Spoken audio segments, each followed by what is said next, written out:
로마서 15장 20절 21절 말씀 한 목소리로 봉독합니다. 시작. 또 내가 그리스도의 이름을 부르는 곳에는 복음을 전하지 않기를 힘썼노니 이는 남의 터 위에 건축하지 아니하려 함이라. 기록된 바 주의 소식을 받지 못한 자들이 볼 것이요 듣지 못한 자들이 깨달으리함과 같으니라. 아멘. 사람은 모두 다 죄인입니다. 의인은 없나니 하나도 없다고 그랬습니다. 틀림없습니다. 완성된 사람은 없습니다. 그러나 죄인들이라고 적당히 그냥 이대로 대충 살아서는 안 됩니다. 내 마음대로 각자 자기 마음대로 살아서도 안 됩니다. 예수를 믿는 사람들은 우리가 죄인이지만 완성된 존재는 아니지만 그래도 주님께서 인정하시는 모습이 되기 위하여 아름다운 성화의 구원을 이루어 가야 되는 겁니다. 과정을 살아가야 됩니다. 그래서 신앙이라고 하는 건 순간이 아니라 삶의 과정입니다. 십자가의 길이라고도 말을 하고 믿음의 선한 싸움이라고 말을 하기도 합니다. 디모데후서 3장 15절에서 17절 말씀에 보면 우리가 하나님의 말씀인 성경을 보고 듣고 읽는 이유가 뭐냐? 그냥 감상하기 위해서가 아니라 하나님의 말씀은 우리를 구원에 이르는 지혜, 삶의 방법을 준다 하는 겁니다. 성경 말씀을 들고 다니고 읽고 듣고 보는 것으로 끝난 게 아니라 성경 말씀은 우리가 이 땅을 떠나는 날까지 성화의 구원을 이루는 그 과정을 지도해 준다. 그래서 성경은 우리에게 교훈도 책망도 하고 바르게 함과 의로 교육하는 것이고 우리를 온전하게 만들어가는 하나님의 선한 일을 행할 능력을 갖추게 하는 삶을 위한 받침서다 하는 겁니다. 로마서 9장 27절 말씀에 보면 하나님 앞에 수많은 사람들이 나와서 예배를 드릴지라도 하나님께 구원받는 사람은 남은 자만 구원을 받으리라.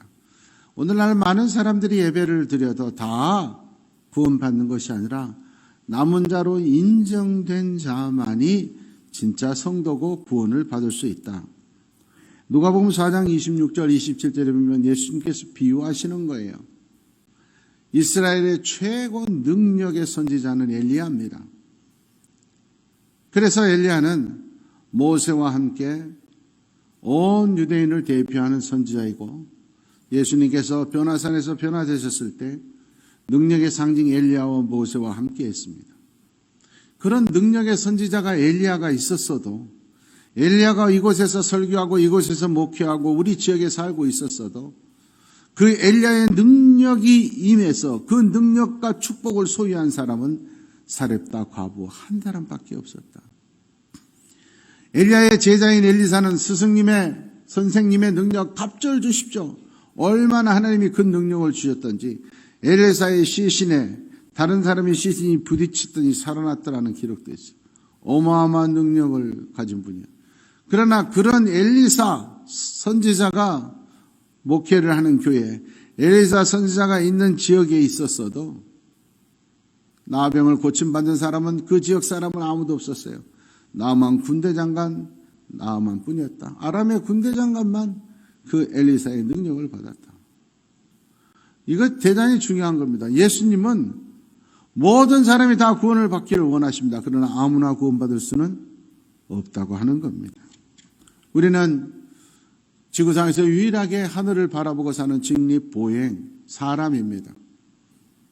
하늘을 바라보고 산다 그 말은 이 땅이 전부가 아니라 하늘이 있다는 거죠. 하나님을 바라봐야 된다는 겁니다. 그럼에도 불구하고 하늘만 바라보고 살아서는 안 됩니다. 왜? 우리의 발은 땅을 딛고 있기 때문입니다. 우리의 몸은 육의 양식을 먹어야 살지 하늘의 양식으로 사는 거 아닙니다. 하늘의 양식은 영원한 하나님 나라가 우리의 영이 사는 거고 우리의 몸은 육체는 이 땅의 음식을 먹어야 돼요. 그래서 구름만 쳐다보고 살면 안 됩니다. 나는 하늘의 양식만 먹고 산다. 그래서는 안 됩니다. 어떤 분들은 나는 예수 믿으니까 나는 교회 안에서만 산다. 세상 직업도 가지지 않고 오직 교회에서만 산다. 이건 잘못된 겁니다. 목사는 목사이기 때문에 오직 교회에서 성도들만 바라보고 산다?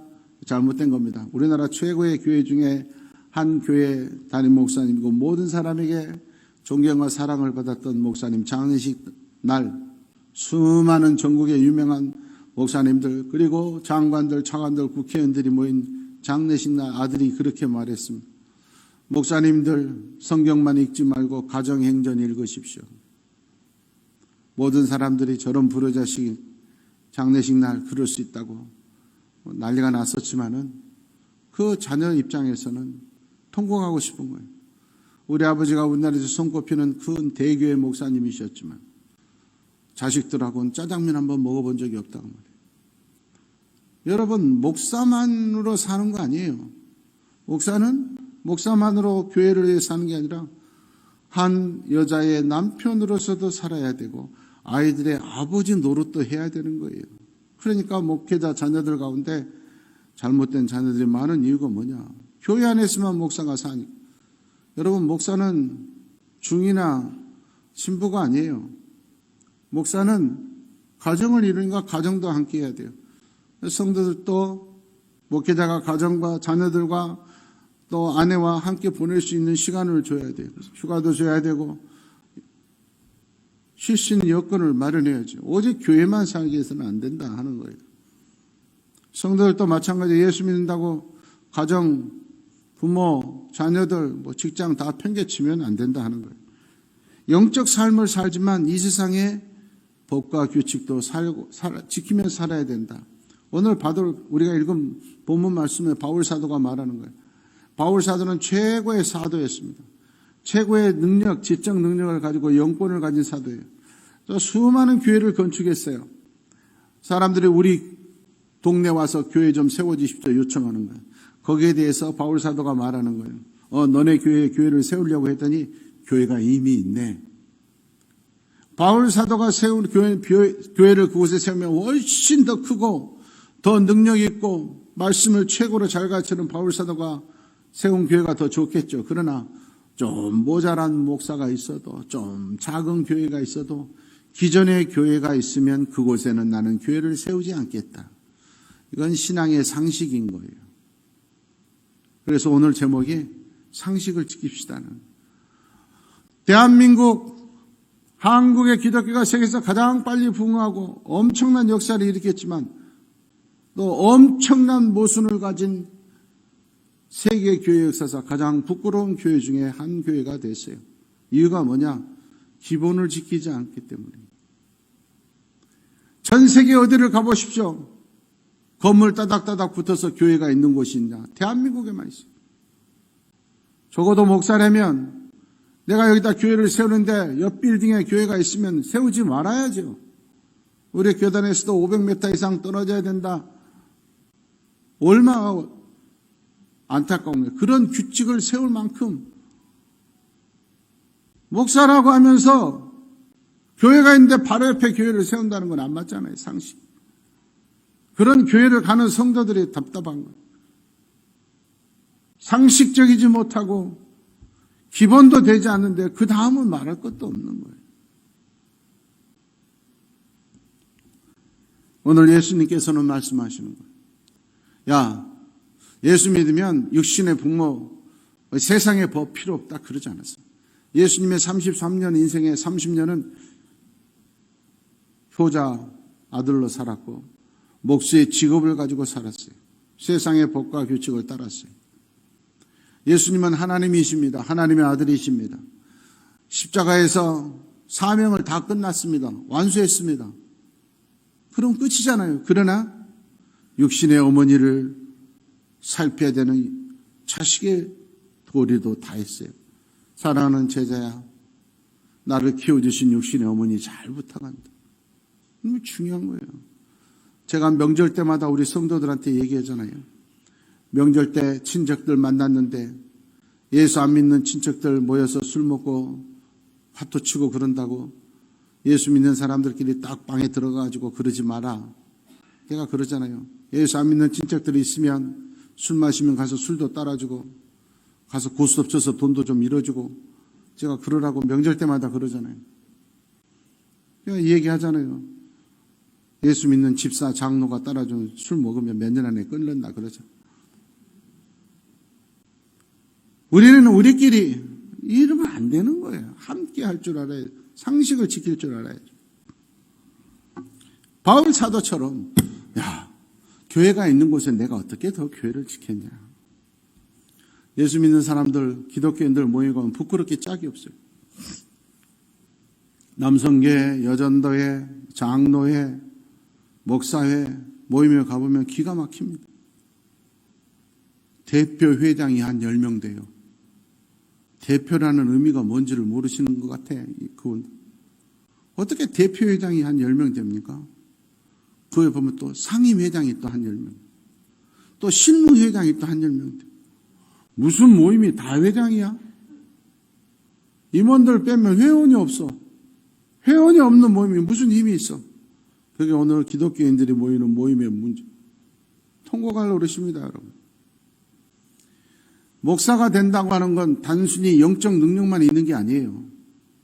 교회라고 하는 건 조직입니다. 조직을 관리할 능력도 있어야 되고, 경영자적인 모습도 있어야 되고, 또 사람을 다루는 리더십도 배워야 됩니다. 무엇보다도 인내력을 키울 줄 알아야 되고, 그렇기 때문에 다른 직업은 대학교 4학년 졸업하고 바로 들어갈 수 있지만 전문직은 대학교 4학년 가지고 안 돼요. 의대는 2년을 더 공부를 하잖아요. 6년 하라고. 영적 의사인 목사도 영적 의사는 도중에 들어서 3년을, 신대원은 3년이에요. 7년을 공부하고 2년의 전도사 인턴 과정을 맡고 10년째 비로소 목사 안수받고, 그리고 나서 부목사 레지던트 하는 거예요. 부목사 5년, 10년, 15년 하고 나서 비로소 담임 목사가 되는 거예요. 왜 그런 많은 기간이 필요하겠어? 교회를 운영하는 거, 이끌어가는 게 쉽지 않기 때문에. 그런데 능력받았다고, 은혜받았다고 그런 과정도 없이 불법으로 목사가 되는 그런 곳에 가는 성도들, 어리석은 성도들. 여러분, 병만 고친다고 목사가 아니에요. 목사는 신의 능력으로 따지는 게 아니에요. 영권도 있어야 되지만 교육자적인 교사의 모습도 있어야 되고, 행정가의 모습도 있어야 하고, 리더십도 있어야 하고, 모델도 돼야 되는 거예요. 그런 곳에 가는 어리석은 성도들이 얼마나 많냔 말이에요. 교회 이름만 걸어놓고 간판만 있다고 교회입니까? 예배를 드려야 교회이지. 우리 옆집에 이사 왔어요. 교표를 딱 붙여요. 교회 다니고 있는 거잖아요. 그럼 어느 교회 다니세요? 반갑습니다. 같은 그리스도인끼리 그래야지. 우리 교회 갑시다. 그러면 안 되잖아요. 교표가 있는데, 교회를 안 다니고 있으면 모르지만 교회를 다니고 있으면 어느 교회 다니든 축복해주고 함께 신앙생활 해가야지. 에이, 우리 교회를 갑시다. 이런 성도들이 있으니까 한국 교회가 잘못돼 가는 거예요. 심지어는 총동원 전도주의를 한다고 주일날 무조건 한 명씩 데려와야 됩니다. 전도 못한 사람은 다른 교회 성도 한 명 붙들고, 이번 주일날은 내가 당신네 교회에 가줄 테니까 다음 주 우리 총동원 주일날 한 번만 와보세요. 그냥 교회만 왔다 가. 나 혼자 가면 안 되니까. 그러라는 거예요. 그게 단순히 한 번 왔다 가는 거예요. 교인 20명, 30명 개척교회 다니던 사람, 그 교회가 전부인 줄 알고 다녔는데 한 번만 와보세요. 거기에 가보니까 교회도 크죠. 분위기도 좋죠. 성가대도 잘하지요. 또 큰 교회 목사님이니까 설교도 잘하지요. 홀딱 반해가지고 그 교회로 옮겨버려요. 그게 전도입니까? 교인 뺏어오는. 신천지 이단들 산 옮기기하고 다른 게 뭐가 있어요? 그런 걸 하는 목사나 그런 거 좋다고 청동원전하는 성도나 한국 교회가 상식이 없는. 그게 교회입니까? 그건 못된 짓 하는 거예요.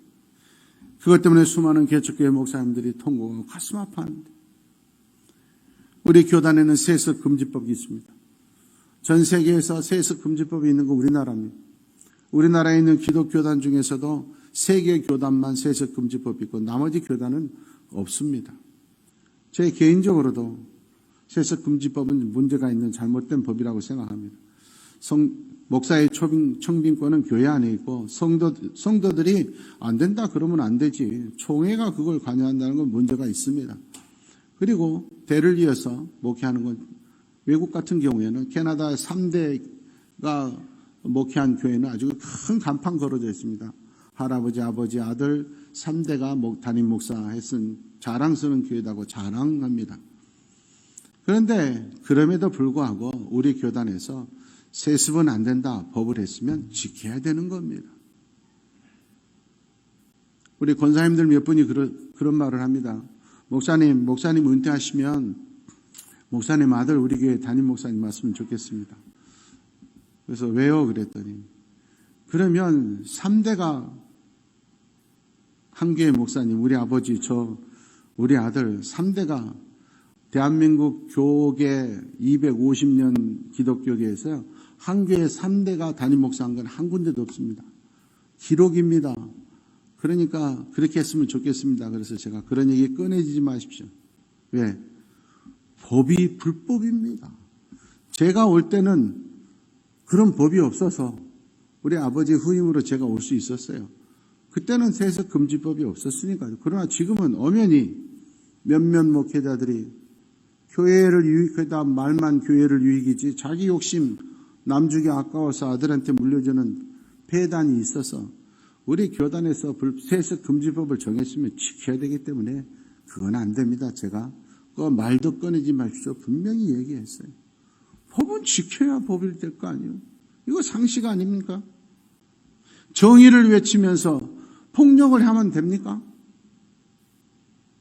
우리 후배 목사가 정의를 외친 선배한테 욕을 하고 제가 그랬어요. 기본 상식도 못 지키면서 무슨 정의를 외치냐.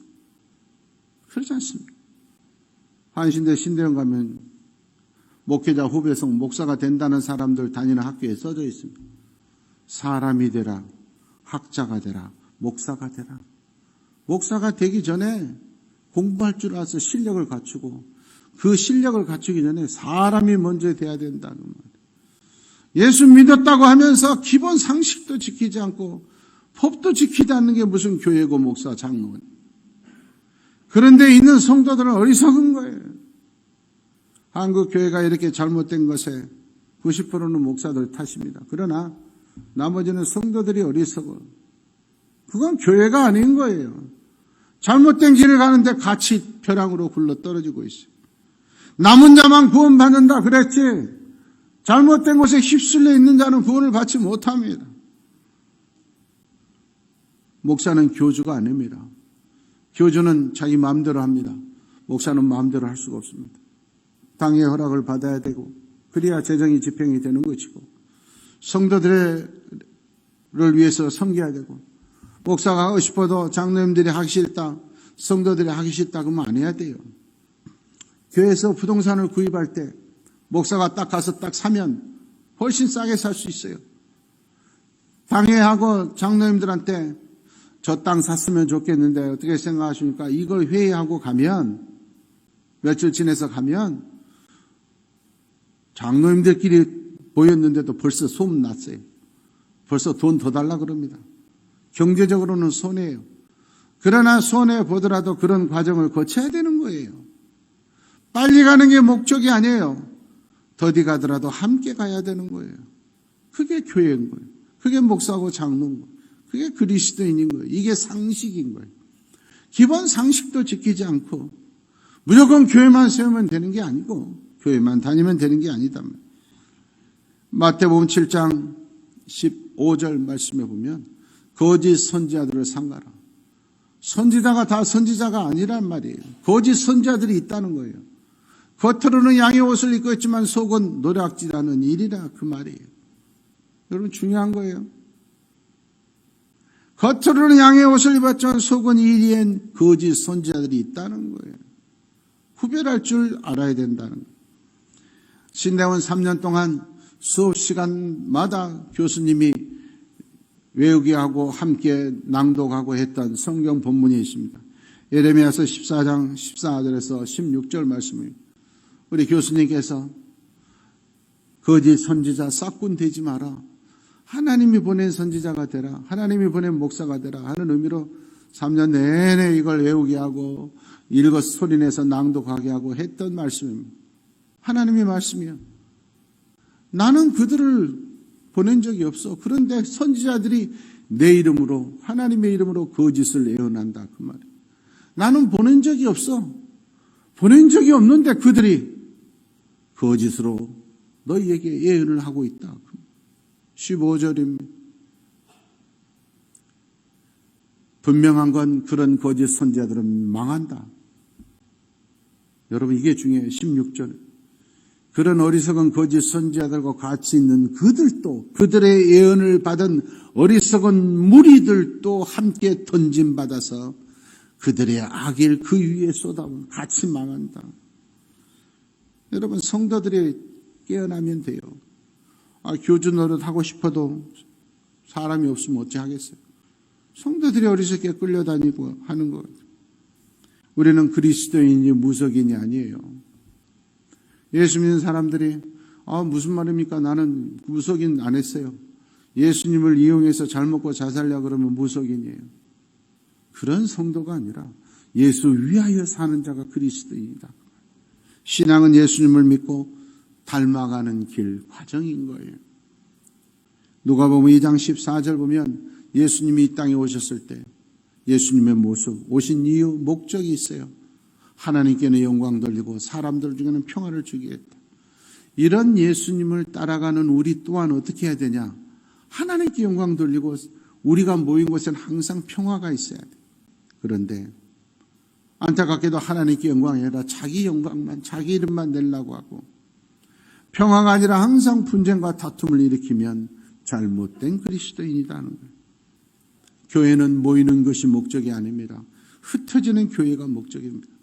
주일날 이렇게 우리가 모인 이유는 월화 수 목 금 토 6일 동안 흩어져서 여천교회 성도다운 모습으로 살아가기 위한 다짐의 모임인 거예요. 배우기 위해서, 함께 격려하기 위해서 모이는 거지. 우리가 자꾸 모여서 큰 교회 만들고 자꾸 모여서 우리끼리 교제하기 위해서가 아니에요. 모이는 건 흩어짐을 위하여 준비하는 거예요. 흩어진 교회가 되기 위해서 우리가 부정한 걸 메꾸기 위해서 모이는 거예요. 혼자만 신령하는 것이 아니라 세상 사람들에게도 인정을 받아야 돼요. 우리 교회, 제가 은퇴할 때까지 표가 한 개지 않습니까? 멋지게 살자. 하나님 보시기에 멋져야 돼요. 성도들 보기에 멋지게 살자. 마지막 중이에요. 세상 사람들 보기에도 멋지게 살자. 여수 시민들이 보기에도 여천교회 성도들은 멋있어. 교회는 여천교회 같아야 돼. 이런 말을 듣는 교회가 되는 것이 우리의 목적이다, 그 말. 한국의 기독교를 전폐한 가장 큰 역할은 언더우드 선교사는 예수를 믿고 하나님의 사명을 감당해서 세 가지를 서약합니다. 첫 번째가 포기의 선언입니다. 이제부터 나는 주의 종의 길을 감고 선교사의 길을 가기 때문에 내 이익, 내 욕심을 다 포기하겠습니다. 예수 믿는 사람이 내 이익과 욕심을 포기하지 않으면 안 되는 거예요. 그러니까 본이 되지 못하고 조롱거리가 되는 거예요. 두 번째는 위탁이에요. 모든 걸 하나님께 맡깁니다. 여러분, 내가 가르친다고 자식들 내 뜻대로 되지 않아요. 하나님께 맡긴 자식이 오히려 더 잘 되는 거예요. 내 사업 하나님께 맡길 때 하나님이 더 잘 되게 하시는 거예요. 예수 믿는다고 맡김이 없어. 위탁이 없어요. 다 자기 손으로 다 하려고. 자기 계산대로. 마지막으로 언더우드 선교사는 내가 이제부터는 버림의 길을 걷겠습니다. 내 욕심을 버리겠습니다. 내 자존심을 버리겠습니다. 내 체면을 버리겠습니다. 예수 믿는 사람이 자존심 상한다고 체면 무시했다고 싸우고 있어요. 이런 가짜들은 아무리 많아야 소용없단 말이에요. 하나님이 인정하는 남은 자가 되기 위해서는 기꺼이 버리고 위탁하고 포기할 줄을 아는 자가 되어야 된다. 마태복음 5장 13절, 14절, 16절 말씀. 너희는 세상의 소금이다. 교회의 소금이 아니에요. 우리는 세상에서 사람들 앞에 소금으로 인정받아야 돼요. 교회에서만 멋진 모습이 아니라 세상에서 소금처럼 멋져야 된단 말이에요. 그런데 맛을 잃어버리면 어떻게 되느냐? 버림받고 밟히는 존재가, 여수 시민들에게 버림받고 밟히는 존재가 되면 하나님의 영광이 가리는 거예요. 우리끼리만 옳다고 우리끼리만 행복하면 안 된다. 소금은 자기가 녹아져야 다른 음식에 맛이 나고, 내가 녹아져야 부패를 막아줘요. 내가 살아서 버리지 않고 포기하지 않고 위탁하지 않을 때 소금이 그 역할을 할 수가 없는 거예요. 우리는 세상의 빛입니다. 세상의 빛을 비춰야 돼요. 사람들 앞에 우리가 예수 믿는 멋진 모습을 비춰줘서 그들이 우리의 착한 행실을 보고 하나님께 영광을 돌리게 하는 게 우리 삶의 목적인 거예요. 말씀을 맺습니다. 기본과 상식도 지키지 않고 법과 규칙과 질서도 지키지 않고 세상 사람들 앞에서도 인정받지 못하고 어떻게 하나님 앞에서 인정받을 수 있겠습니까? 어머니로서 최선을 다해서 멋진 모습, 아버지로서 최선을 다해야 돼요. 남편으로서 아내로서도 최선을 다해야 돼요. 부모의 모습으로도 자식으로서도 최선의 모습을 다 갖춰야 돼요. 사람이 먼저 돼야 돼요. 그리고 나서 예수 제자 돼야 돼요. 주님의 뜻을 위해서 살아간다고 하면서 기본도 갖추지 못한 안타까운 성도가 되면 안 돼요. 우리 여천교회 성도들은 어디 가서 무엇을 하든지 누구를 만나든지 모든 여수 시민들이 박수할 수 있는 인정받은 하나님의 남은 자 되기를 축원합니다.